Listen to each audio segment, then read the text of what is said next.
Hello everyone, welcome to our channel Gyanshree classes. So guys, आज की इस वीडियो में हम डिस्कस करेंगे रिसर्च यूनिट, जिसमें देखेंगे हम पार्ट सी को। सो गाइज, इसको आप देख लीजिएगा। इस पे मैं लाइव क्लास भी लूंगी आज, तो उसमें आप अपने डाउट्स को मुझसे सारे पूछ लीजिएगा। ठीक है, तो स्टार्ट करते हैं आज का क्लास, जिसमें हम देखेंगे research unit education paper 2 part C को आज से स्टडी करेंगे। So types of measurement scales दिया हुआ है आपके पार्ट सी में, यानी कि हमने ये समझ लिया है कि टेक्निक्स क्या होती हैं, रिसर्च की क्या टूल्स होते हैं। तो अब हम देखते हैं कि जब हम किसी टेक्निक या टूल का यूज कर रहे हैं तो यहाँ पे मेजरमेंट स्केल क्या होती हैं, यानी कि मापन के क्या पैमाने होते हैं, किस हिसाब से एजुकेशन में मापन किया जाता है।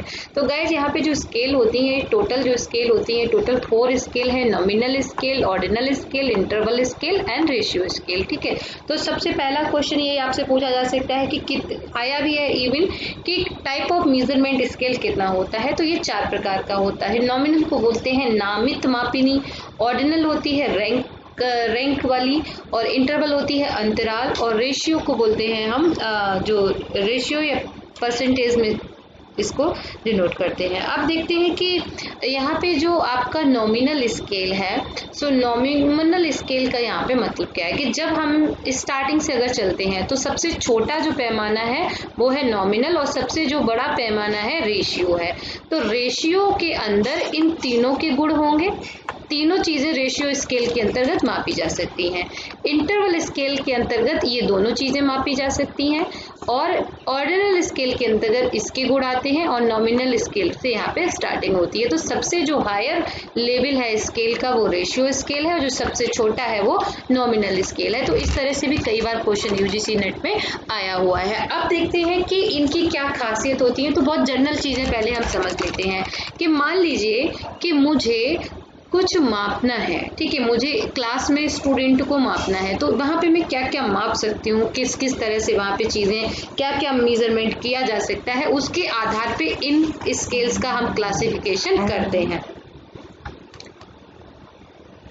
अब मान लीजिए मेरे पास 100 स्टूडेंट हैं, और 100 स्टूडेंट को मैं 2 ग्रुप में डिवाइड करना चाहती हूँ। अब 2 ग्रुप में डिवाइड करने का रीज़न मेरे पास कुछ भी हो सकता है। मैं मेल फीमेल में डिवाइड कर सकती हूँ, मैं इसमें जिसके नाम ए से शुरू हो रहे हैं, जिसके नाम एस से शुरू हो रहे हैं, मैं किसी भी तरीके से वर्ग में जिसको नाम के आधार पे, यानी कि नॉमिनल स्केल जो है नामित मापनी है, यानी कि क्लासिफिकेशन। सिंपली इसमें सिर्फ एक ही चीज हो सकती है कि जब हम किसी चीज को नाम के आधार पर नाम दे सकते हैं और उसको क्लासेस में डिवाइड करते हैं, तो उसको हम नॉमिनल स्केल के अंतर्गत मेजरमेंट करते हैं। तो यहाँ पे मान लीजिए मेरे पास 50 गर्ल्स हैं और 50 बॉयज का एक बैच है, तो टोटल ये स्टूडेंट मेरे पास कितने हो गए, 100। इसको मापने के लिए हम किस तरह की मेजरमेंट स्केल का यूज करेंगे, तो उसको हम बोलते हैं कि नॉमिनल स्केल का। अब मान लीजिए मैं ऑर्डिनल स्केल का यूज करना चाहती हूँ। अब मैं ये देखना चाहती हूँ कि ये जो गर्ल्स हैं और ये जो बॉयज हैं, इसमें से किसका कितना मार्क्स आया है और किसकी कितनी रैंक है। तो इसकी रैंक 1 है, एक की रैंक 2 है, एक की रैंक 3 है। यानी कि मेरे पास में से जो 50 स्टूडेंट हैं, इसमें से 20 स्टूडेंट का रैंक 1 आया है, एंड 10 स्टूडेंट का रैंक 2 आया है, एंड 10 स्टूडेंट का रैंक 3 आया है। तो इसको हम बोलते हैं, ये वाला जो डेटा हम लेंगे वो किस इस पे लेंगे, स्केल पे, ऑर्डिनल स्केल पे इसका मेजरमेंट करेंगे। अब गाइज आप एक देखिएगा कि मैं यहाँ पे आपको ये तो बता सकती हूँ कि मेरी क्लास में जो 10 स्टूडेंट हैं वो रैंक 2 पर हैं, और जो 10 स्टूडेंट हैं वो रैंक 3 पे हैं। लेकिन मैं आपको ये नहीं बता पाऊंगी ऑर्डिनल स्केल से जब डेटा को मेजरमेंट करूंगी कि जो ये 10 स्टूडेंट मैंने लिए हैं, इनका जो स्कोर आया है, सपोज वो 80% आया है, और जो रैंक 1 पे है उनका जो स्कोर आया है वो 100% आया है, और जो रैंक 3rd पे हैं उनका स्कोर सपोज 40% है। तो आप ये देखिए कि रैंक में तो डिफरेंस कितना है, सिर्फ एक रैंक का डिफरेंस है। यानी कि ये जो है वो रैंक 2 के हैं और ये जो है वो रैंक 3 के हैं, लेकिन इनकी परसेंटेज स्कोर में कितने का डिफरेंस है, ये जस्ट डबल का डिफरेंस है। तो इस चीज को मापने के लिए हम ऑर्डिनल स्केल में इसका मेजरमेंट नहीं कर सकते हैं, क्यों, बिकॉज ये सिर्फ ऑर्डर बताती है, रैंक बताती है। इंटरवल स्केल हमें इनके बीच का क्या डिफरेंस है इसको मापने के लिए यूज कर सकते हैं। तो इंटरवल स्केल में सारी चीज़ों का मेजरमेंट किया जाता है जिस डेटा को हम अंतराल या इंटरवल पे लेते हैं। जैसे थर्मामीटर होता है, ठीक है, थर्मामीटर का क्या काम है कि थर्मामीटर आपको ये बता देगा कि जो डिग्री या फ़ारेनहाइट में आपका कितना टेम्परेचर है। इंटरवल स्केल में सारी चीज़ें की जा सकती हैं, सिर्फ एक चीज़ मेजरमेंट नहीं की जा सकती है कि हम यहाँ जो चीज़ बिल्कुल ज़ीरो से शुरू हो रही है उसका मेजरमेंट नहीं कर सकते हैं। जैसे मान लीजिए अगर ये पूछा जाए कि कमरे का टेम्परेचर कितना है, तो कुछ भी नहीं हो सकता, ज़ीरो बिल्कुल नहीं हो सकता है। कमरे का जो टेम्परेचर है माइनस में हो सकता है, प्लस में हो सकता है। फीवर है तो कहीं किसी को फीवर नहीं है, इसका मतलब ये नहीं है कि उसका डेफिनेटली उसका बॉडी का टेम्परेचर 99, 98 या 97 ज़रूर होगा। तो इंटरवल स्केल में एब्सोल्यूट ज़ीरो को नहीं मापा जा सकता है, और रेशियो स्केल में हम हर चीज़ को मेजरमेंट कर सकते हैं। जैसे किसी की लंबाई नापनी है तो लंबाई जो है मान लीजिए यहाँ से अगर शुरू हो रही है तो ये जो पॉइंट है वो ज़ीरो है, और इंटरवल स्केल मान लीजिए क्या है कि इसके बीच में क्या डिफरेंस है, यहाँ पे और यहाँ पे क्या डिफरेंस है उसको मापेगा, ठीक है। और रैंक से हम इनका 1 2 3 4 5 करके माप सकते हैं, और नॉमिनल को हम किसी चीज़ को ऑर्डर में लगाने के लिए या किसी चीज़ को हम क्लासेस में डिवाइड करने के लिए नॉमिनल स्केल के थ्रू माप सकते हैं। तो ये था गाइज इनका एक जनरल इन्फॉर्मेशन कि ये क्या क्या है। अब हम देखते हैं इसका डिटेल में थोड़ा सा। तो सबसे पहले scale of measurement, the level of measurement refers to the relationship among the values that are assigned to the attribute of a variable. So the level of measurement help to decide how to interpret the data from the variable concerned. So also help to decide which statistical techniques of data analysis are appropriate for the numerical values that were assigned to the variable. So माप के जो पैमाने होते हैं, ये माप का उच्च स्तर उन मूल्यों के बीच संबंधों को संदर्भित करता है जो एक चर के लिए विशेषताओं को बताते हैं। So माप का स्तर यह तय करने में मदद करता है कि संबंधित चर से डेटा की व्याख्या हम कैसे करें। माप हमें यह भी तय करने में मदद करता है कि डेटा का जो विश्लेषण है उसमें कौन सी सांख्यिकी विधियां और कौन से सांख्यिक मानों, कौन सी चीज़ों का प्रयोग यहाँ पे होगा। तो बेसिकली जो माप के पैमाने हैं, जो लेवल ऑफ मेजरमेंट्स हैं, उससे हमें ये पता चलता है कि हम यहाँ पे किस तरह का स्टैटिस्टिकल टेक्निक्स का यूज़ करेंगे, किस तरह का यहाँ पे हम एक तरीके से वैल्यूज़ इनकी निकालेंगे, डेटा का एनालिसिस कैसा करेंगे। इनको जानने के लिए हम यहाँ पे स्केल ऑफ मेजरमेंट का यूज़ करते हैं। अब देखते हैं कि टाइप ऑफ मेजरमेंट स्केल्स के यहाँ पे 4 टाइप है, nominal, ordinal and interval and ratio scale. तो ये जो 4 टाइप हैं वो हमें ये बताते हैं कि यहाँ पे स्केल को हम कितने टाइप में डिफाइन कर सकते हैं। तो सबसे पहले हम बात करते हैं नॉमिनल स्केल। तो it is the lowest level of measurement, यानी कि हम किसी चीज़ का मेजरमेंट कर रहे हैं कि उसको लोएस्ट लेवल, तो सबसे छोटा लेवल है। ये scale use to levelled variable that no quantities values. So our nominal scale simply some placing of data into categories without any order or structure. यानी कि हम सिर्फ किस में रख रहे हैं, ऑर्डर में। मान लीजिए कि मेरे पास 100 लड़कियों का बैच है, ठीक है। अब 100 लड़कियों में से हम सब ये देख सकते हैं कि यहाँ पे कैटेगरीज क्या है, बैच में क्या कैटेगरीज है, 25 से लेके 30 तक के स्टूडेंट कितने हैं, ठीक है, इनको क्लासिफाइड कर रहे हैं। और 30 से लेके यहाँ पे 40 के एज के बच्चे कितने हैं, तो इनको क्लासेस में हमने क्या कर लिया, डिवाइड कर लिया। अब इनको रैंक में लगाना है, मान लीजिए किसकी लंबाई सबसे ज़्यादा है, किसकी उससे कम है, तो वहाँ पे हम ऑर्डिनल स्केल का यूज़ करेंगे। तो यहाँ पे सिर्फ कैटेगरीज में बांटने के लिए, क्लासेस में बांटने के लिए, जैसे जेंडर, आइज का कलर, हेयर का कलर, ब्लड का टाइप, ठीक है, नाम, तो ये जो सारे तरीके हैं ये एग्जाम्पल हैं नॉमिनल स्केल के। नाम मात्र का स्केल या नामित मापनी इसी को बोलते हैं। ये मापन का सबसे निचला स्तर होता है। वेरिएबल को लेवल करने के लिए इसका उपयोग किया जाता है, इसका कोई मात्रात्मक मान नहीं होता है। नामित मापन पैमाना किसी आदेश या संरचना को, डेटा को श्रेणियों में रखने के लिए प्रयोग होता है, जैसे लिंग, आंखों का रंग, बालों का रंग, रक्त का प्रकार। यानी कि मैं कह सकती हूँ कि ओ टाइप के मेरे पास स्टूडेंट 20 है, ठीक है, बी पॉजिटिव मेरे पास यहाँ पे 40 है, और यहाँ पे ए बी पॉजिटिव जो स्टूडेंट है वो मेरे पास 10 स्टूडेंट है। तो टोटल में यहाँ पे अगर ये बताना चाहूँ कि मेरे पास ब्लड टाइप के कितने स्टूडेंट हैं, तो इसको आसानी से मैं नॉमिनल स्केल का यूज़ करके बता सकती हूँ। अब देखिए एग्जाम्पल देखते हैं। So what is your gender, आपका जेंडर क्या है, आपने कहा मेल, किसी ने कोई टिक लगा सकता है। What is your hair colour, आपने लिखा ब्राउन, तो ये एक तरीके से क्या हो सकता है, ये उदाहरण था आपका नॉमिनल स्केल्स का। आपका लिंग क्या है, आप पुरुष हैं या महिला हैं, आपके बालों का रंग क्या है, आप इसमें से जो भी चुनते हैं। तो इस तरह के क्वेश्चंस का जब हम यूज करते हैं तो इस तरह का डेटा नॉमिनल स्केल पे लिया जाता है। इसकी अच्छाई क्या है कि बहुत बड़ा डेटा होता है तो उसको क्लासिफिकेट सिस्टमैटिक तरीके से लगाने में हमें आसानी होती है, और इसका नुकसान बस यही है कि इससे मैथमेटिकल ऑपरेशंस नहीं किए जा सकते हैं। दूसरा गाइज यहाँ पे है स्केल आपका नंबर 2, जिसको बोलते हैं ऑर्डिनल।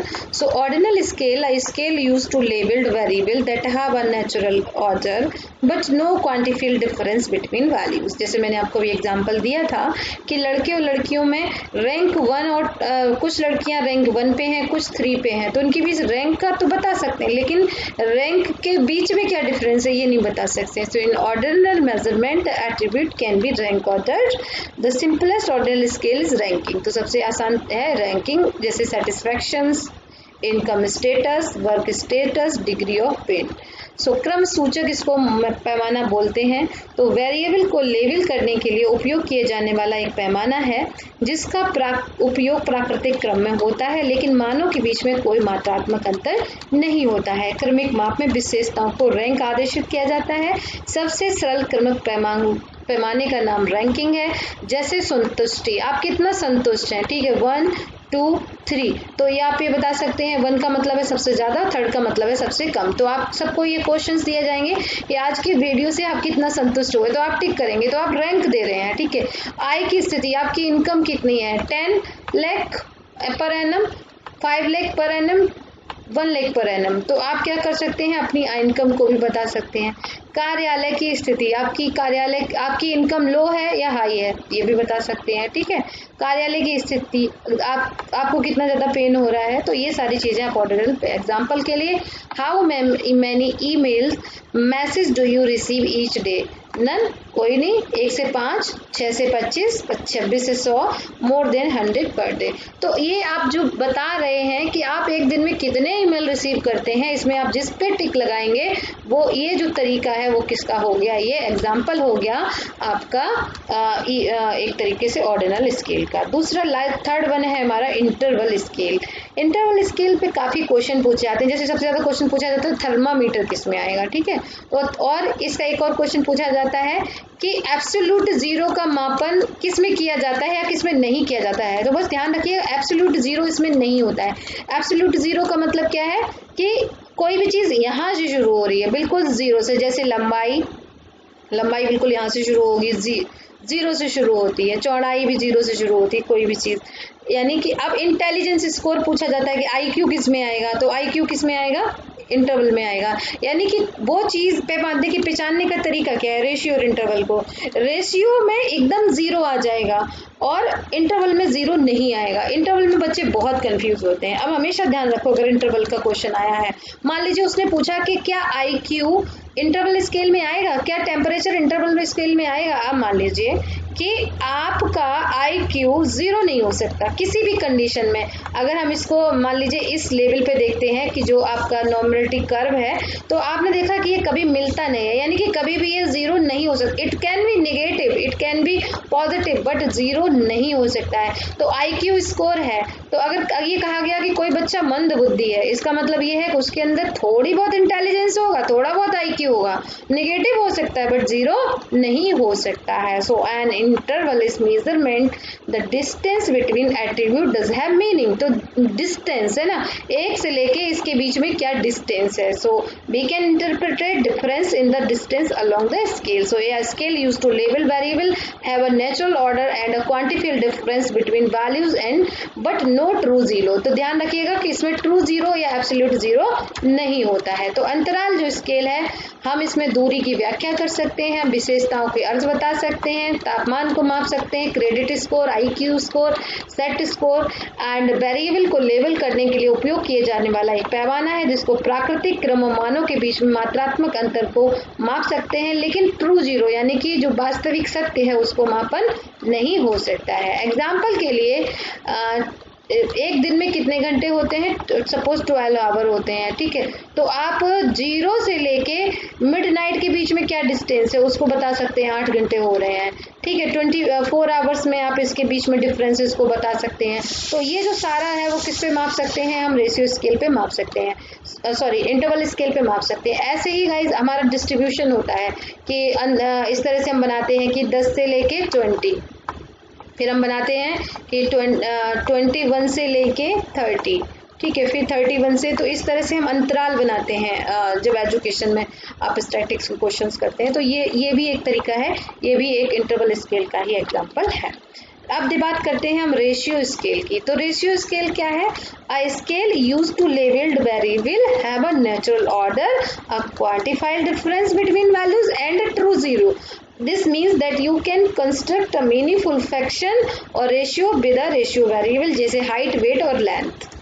तो अनुपात जो स्केल है ये वेरिएबल को लेवल करने के लिए यूज किया जाता है, जिसमें मात्रात्मक भी बता सकते हैं, क्रम भी बता सकते हैं और वास्तविक शून्य को भी बता सकते हैं। इसका मतलब है कि एक अनुमानित जो चर है वो सार्थक अंश या अनुपात से बना सकते हैं, उदाहरण के लिए ऊंचाई, लंबाई, वजन इत्यादि।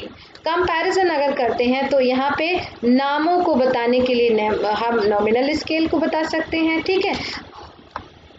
नेचुरल कलर क्या है, ठीक है, लेवल ऑफ सेटिस्फेक्शन को बताने के लिए ऑर्डिनल स्केल बता सकते हैं। इंटरवल स्केल पे हम natural order, equal interval between variables बता सकते हैं। रेशियो में हम हाइट बता सकते हैं, टाइम बता सकते हैं, नेचुरल कलर बता सकते हैं, इक्वल इंटरवल बता सकते हैं और ट्रू जीरो को भी बता सकते हैं, ठीक है। मेरे पास लड़के और लड़कियों का बैच है तो ये नॉमिनल स्केल है, ठीक है, ऐसे समझ लीजिएगा। ऑर्डिनल स्केल में लड़कियों की रैंक जो है 1 आई है, लड़कों की रैंक 2 आई है, ऑर्डिनल स्केल। इंटरवल स्केल पे बता सकते हैं कि लड़कियों का जो स्कोर है वो 86% है और लड़कों का जो स्कोर है रैंक 2 पे 76% है, तो ये इंटरवल स्केल हो गया। रेशियो स्केल पे हम ये भी बता सकते हैं कि जो ये स्कोर है इनका मतलब कह सकते हैं कि इन बच्चों की हाइट क्या है, इसकी हाइट इतनी है, इसकी हाइट इतनी है, इसकी हाइट इतनी है, तो ये भी हम बता सकते हैं। तो इस तरह से कंपैरिजन कर सकते हैं हम सभी लेवल्स का। तो अब आपको आई होप कि टॉपिक बहुत अच्छे से क्लियर हो गया होगा, बहुत अच्छे से समझ भी आ गया होगा। इसके अलावा है, देखिए कुछ और कंपैरिजन देख लेते हैं। इसकी प्रॉपर्टी में नेचुरल ऑर्डर में लगा सकते हैं, यस लगा सकते हैं, ऑर्डिनल सब में लगा सकते हैं, ठीक है। Mode can be calculate, yes calculate कर सकते हैं कि मेरे पास 10 स्टूडेंट हैं या मेरे पास 20 स्टूडेंट हैं, 10 लड़कियां हैं, 20 लड़के हैं, तो इस तरह से हम इस पर कैलकुलेट करके बता सकते हैं, बाकी सब में बता सकते हैं। मीडियन मोड को यहाँ पे कैलकुलेट कर सकते हैं, ठीक है। नॉमिनल स्केल में हम मोड को कैलकुलेट कर सकते हैं, यहाँ पे हम मीडियन को कैलकुलेट नहीं कर सकते हैं, बाकी सब में कर सकते हैं। यहाँ पे हम मीन को नहीं निकाल सकते हैं, ठीक है, 2 में, बाकी सब में निकाल सकते हैं। एग्जैक्ट डिफरेंट बिटवीन वैल्यू सिर्फ हम इंटरवल स्केल में निकाल सकते हैं और ट्रू जीरो को हम यहाँ पे आपके रेशियो स्केल्स में भी निकाल सकते हैं। तुलना और अंतर देख सकते हैं कि यहाँ पे ये एक प्राकृतिक रूप से इनको डिवाइड कर सकते हैं, ये सब में कर सकते हैं, मोड निकाल सकते हैं, मीडियन नहीं निकाल सकते हैं। इस तरह से आप इसको समझ सकते हैं कि बहुत ही अच्छी तरीके से बताया गया है। तो आप इसमें अब आप आई होप आपको और ज़्यादा क्लियर हो गया होगा कि क्या पे क्या क्या चीज़ों की हम मापन कर सकते हैं। So okay dear guys, thank you so much. Please like the video and subscribe our channel if you are new and press the bell icon also. So आज का क्लास कैसा लगा ज़रूर बताएं। अगर कोई क्वेरी है तो आप इस नंबर में मैसेज कर सकते हैं। Thank you so much and wish you all the best for your exam.